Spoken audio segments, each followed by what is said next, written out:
Indeed, you have made it home safely. His Excellency Addo, the gold bar of Ghana, you are most welcome. You are the lamp of a state situated on a hill that brightens for all to see. You are Ghana's precious stone, Ghana's gem. The great Lord of imaginable weight has his blessings on us.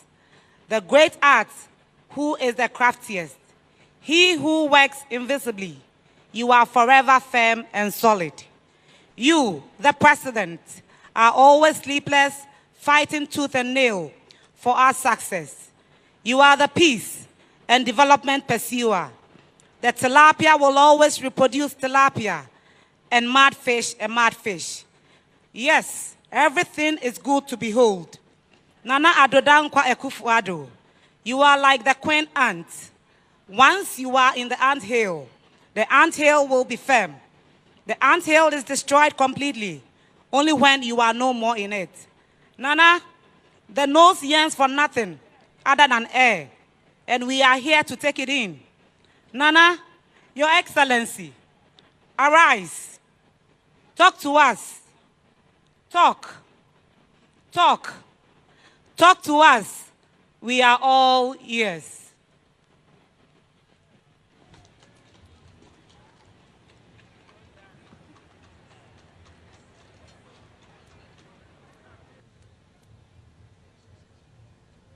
Clergy, Christian, Muslim, traditional, Your Excellency Umaru Sissoco Embalo, President of the Republic of Guinea-Bissau and current chair of the Authority of Heads of State and Government of the Economic Community of West African States, ECOWAS, and members of your delegation, First Lady, Vice President and Second Lady, Chief Justice, Chairperson and members of the Council of State, Chief of Staff at the Office of the President and officials of the Presidency, Volta Regional Minister, Ministers, Deputy Ministers of State, Member of Parliament for Addo, and other members of Parliament,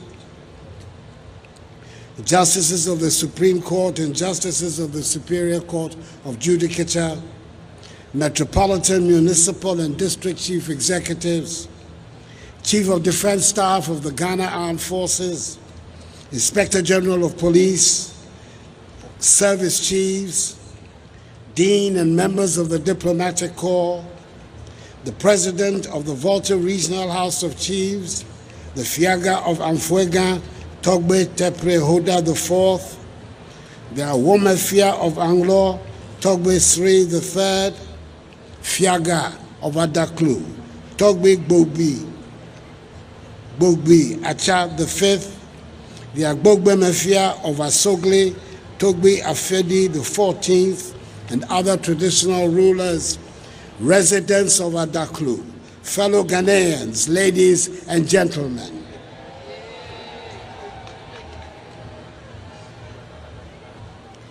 I must first of all welcome our special guest of honor, the President of the Republic of Guinea-Bissau and current chair of the Authority of Heads of State and Government of the Economic Community of West African States, ECOWAS, His Excellency Umaru Sissoco Embalo, and other members of his delegation to Ho, capital of the Volta region, and to Adaklu, the venue for this ceremony. Señor Presidente, voce e benvindo ao Ghana.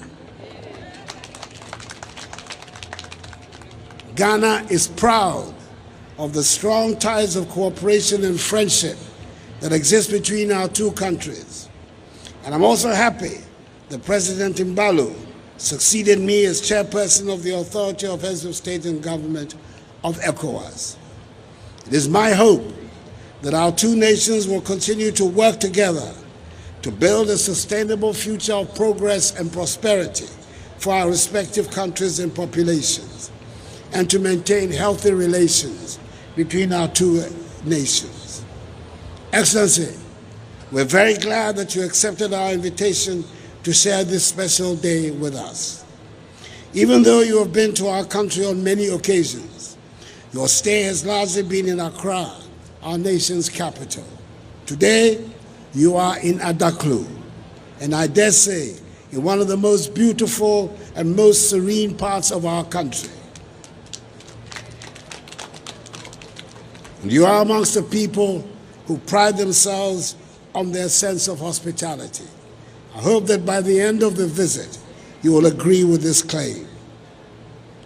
I extend the appreciation of the nation to the children from all across the nation who took part in the march, and I commend the cultural groups for their spectacular performances, which exemplify the greatest aspects of Ghanaian culture. It is always a delight also to watch personnel from our security services on parade, putting out spectacular drills. This year's parade and display of drills are no exception and have become eagerly awaited aspects of our Independence Day celebration. Kudos to all of you. Ladies and gentlemen, this is the part of Ghana that has produced arguably the nation's two greatest composers, Ephraim Amu, composer of that great anthem, Mia Dinyigba Lolo Lola,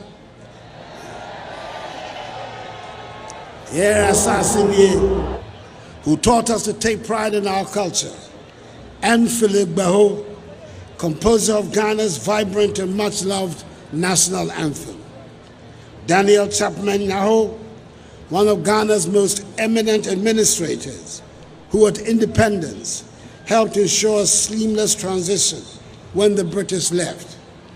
The Reverend Ameto Wabla, that powerful orator who proved you could be both a priest and a politician. And Esther Oklu, Ne Nkulenu, trailblazer and industrialist extraordinaire, whose entrepreneurial spirit lives on. This is the part of Ghana that also gave us Komla Agbeli-Gbedema, Ghana's first Minister for Finance and one of the founding fathers of our nation, and the charismatic Jerry John Rawlings, first President of the Fourth Republic and Ghana's longest-serving head of state.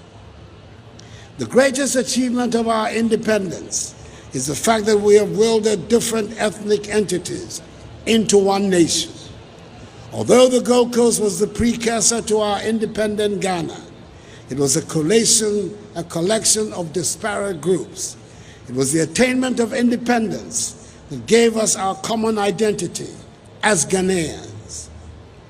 An important historical fact is that of all the different peoples that have formed our modern nation, it was only the people of the Volta, Oti, and parts of the current northern regions who had the unique opportunity to choose to join the territory that became Ghana at independence. I'm referring, of course, to the 1956 plebiscite, in which on May 9th of that year, the people of the then British Togoland voted to join the Gold Coast on the attainment of her independence a year later. Without that significant historical event, we would not have Ghana as we know it today. Today, we celebrate the anniversary of the day we achieved the enviable status of becoming the first country in sub-Saharan Africa to be free of colonial rule. And with this came the weighty obligation to serve permanently as a barometer of the continent's progress.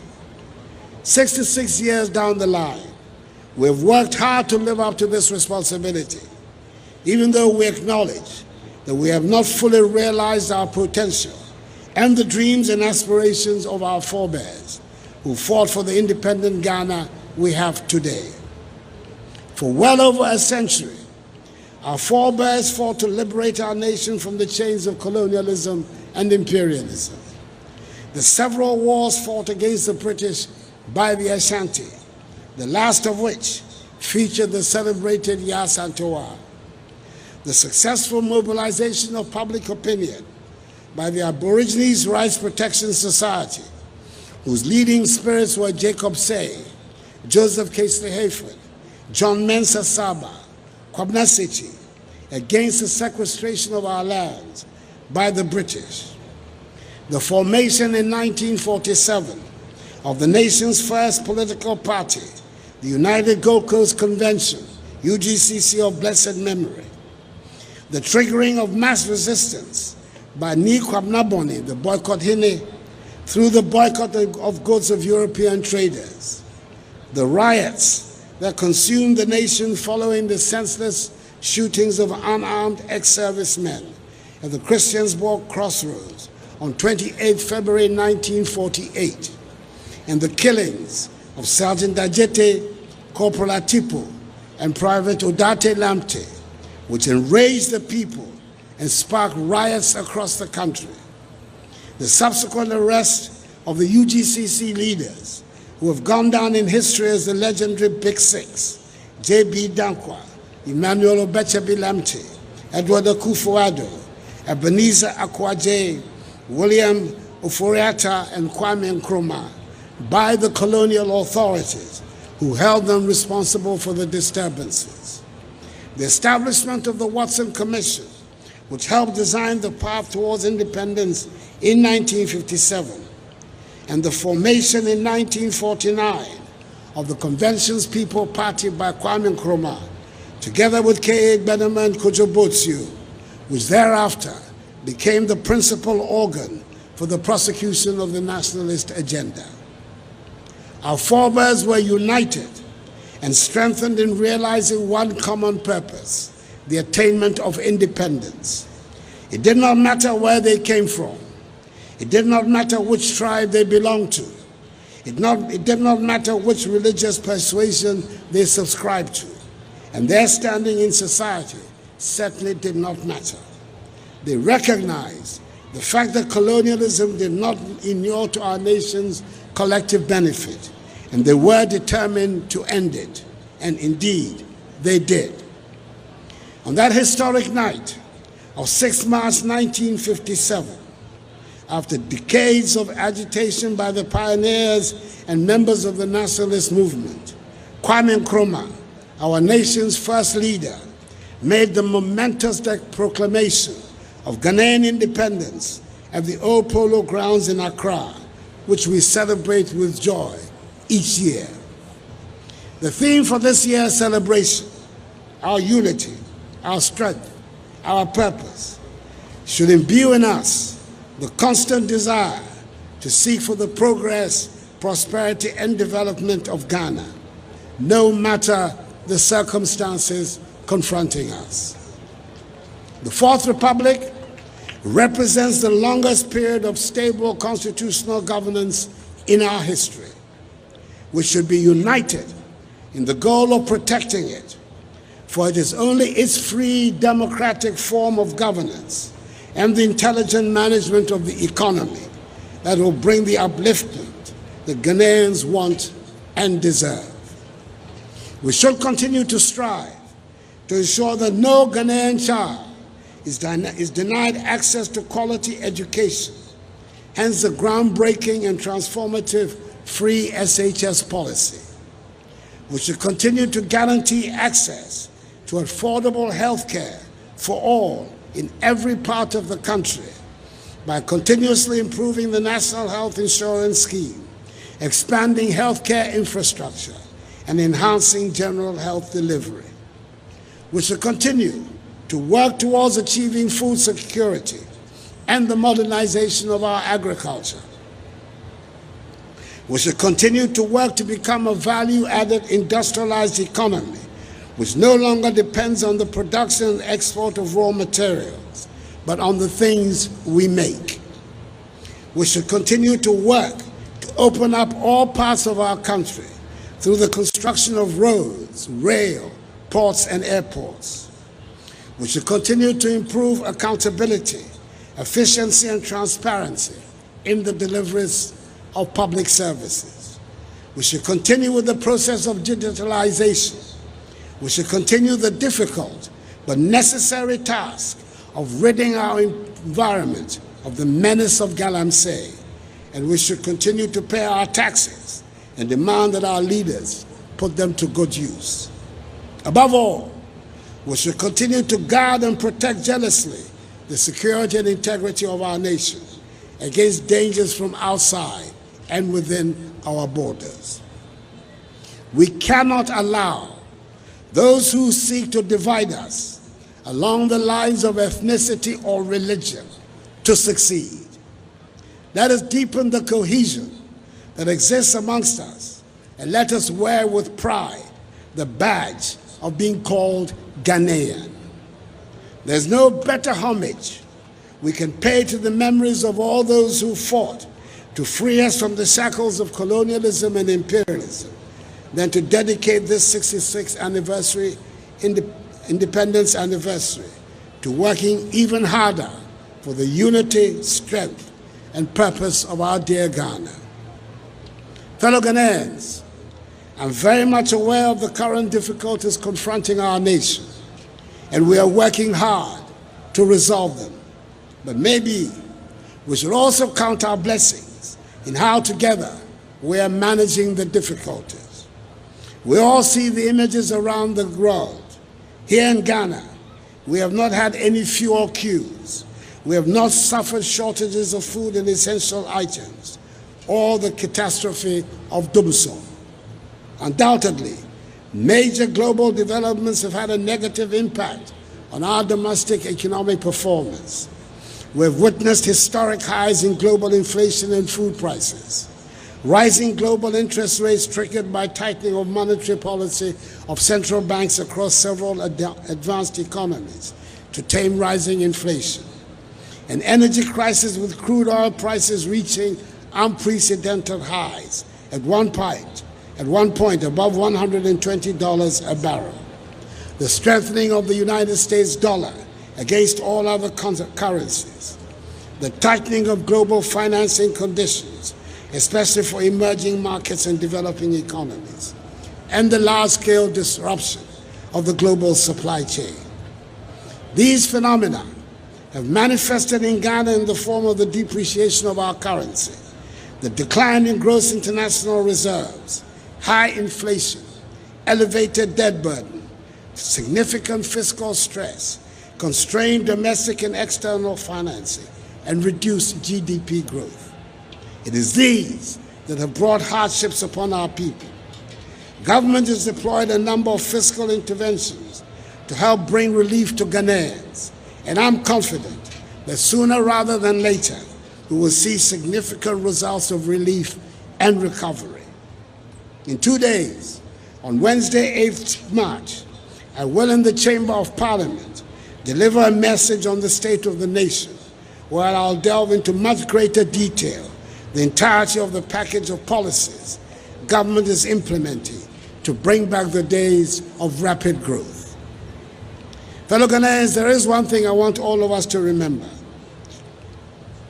and that is that when I assumed office on 7th January 2017, I inherited a severely challenged economy whose rate of growth at the time was the lowest in over 2 decades.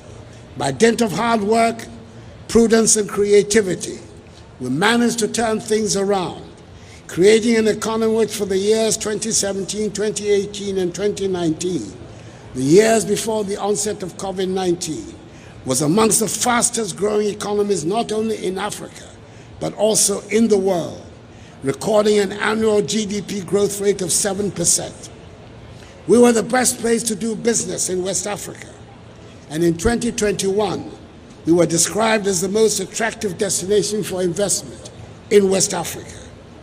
The next 22 months of my mandate will be focused on restoring the economy we had before COVID-19 and the Russian invasion of Ukraine to the period of rapid growth. It is a solemn pledge I'm making to you, my fellow Ghanaians, and one which I am determined to fulfill. Before I take my seat, I want to inform you that in fulfillment of the announcement I made at last year's Founders' Day celebration, I will on Tuesday, 14th March 2023, confer national honors on such citizens of our country who distinguished themselves in the fight against the pandemic of COVID-19. By their actions, they help protect and preserve our population and won global acclaim for Mother Ghana. I will also on that day express the nation's gratitude to the legal team of men and women who were charged with ensuring that the maritime boundary dispute with Ghana's immediate western neighbor, the Republic of Cote d'Ivoire, ended favorably for Ghana, thus ensuring that our western maritime resources, including their potential oil and gas reserves, remain legitimately in our possession. I'm sure we all saw the 3 helicopters belonging to the police service joining this morning's celebration. It is the first time in our nation's history that the police service is employing the use of helicopters to improve its operational efficiency. The acquisition of these helicopters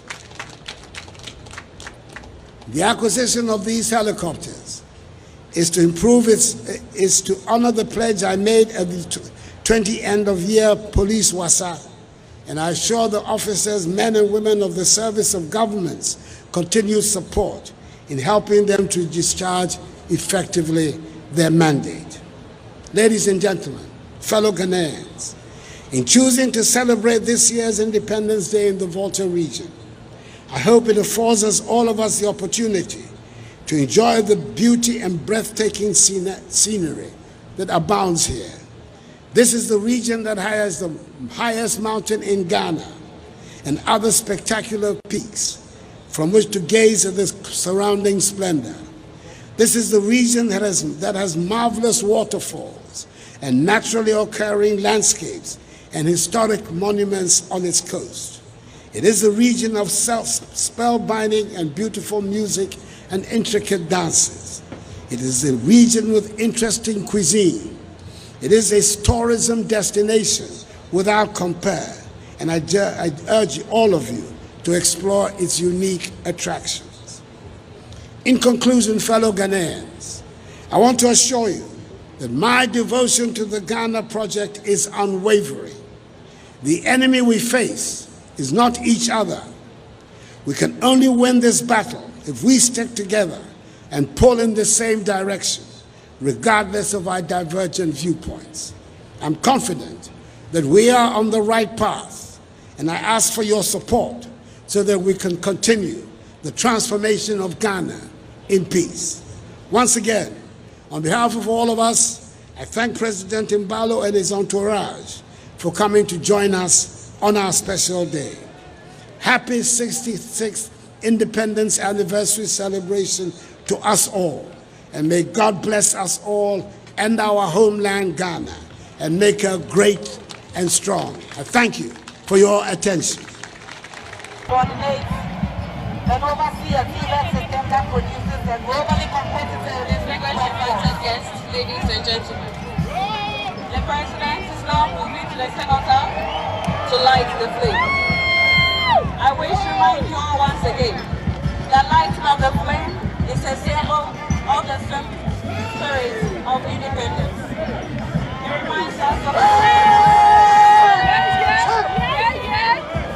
to keep the spirit alive. As the pot under the symbolic black star glows with the flame, it is hope that we will rekindle our flame of nationalism in unity and peace, which are the pillars for development.